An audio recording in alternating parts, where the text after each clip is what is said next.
Hi மக்களே, இன்றைக்கி ஒரு மினி விலாக் பார்த்துடலாங்களா. நாங்கள் வந்து காந்திகிராமம் போயிட்டுருக்கோம். காந்திகிராம் எதுக்காக பார்த்திங்கன்னா வந்துட்டு அக்காவை பார்க்குறதுக்காக தான். அக்கா காந்திகிராமத்தில் இருக்காங்கன்னு சொல்லியிருந்தாங்க. லொக்கேஷன் வந்து அனுப்பியிருந்தாங்க. ஸோ அந்த லொக்கேஷன் வச்சு நாங்கள் வந்து போயிட்டுருக்கோம்.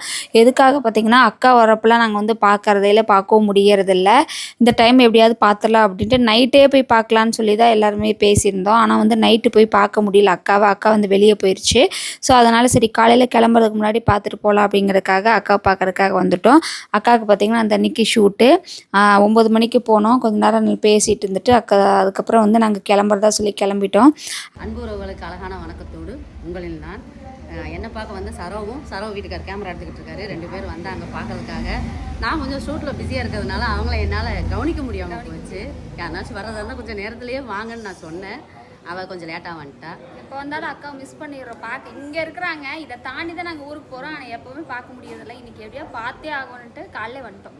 காலைல வந்தாங்க. பாவம் எனக்கு டிஃபனோ டீயோ எதுவுமே வாங்கி கொடுக்க முடியல. ரொம்பவுமே மன வருத்தமாக இருக்குது. பரவாயில்ல, சமைச்சு சாப்பிட்டுக்கலாம். ஃப்ரீயாக இருக்கிற அன்றைக்கி ஒரு நாளைக்கு சரோ அவங்க ஊருக்கு போகிறோம், லைவ் போடுறோம். அவனுக்குள்ளே இருக்கிறவங்க சுற்றில் இருக்கிறவங்க நீங்களும் வாங்க, சமைச்சு சாப்பிட்லாம். மாமா வாங்க. அக்காவை பிடிச்சவங்க தெரிஞ்சவங்க இருப்பீங்க. யாராவது இருந்தால் கமெண்ட் பாக்ஸில் கமெண்ட் பண்ணுங்கள். அதுக்கப்புறம் வந்து நாங்கள் வந்து கிளம்பிட்டோம்.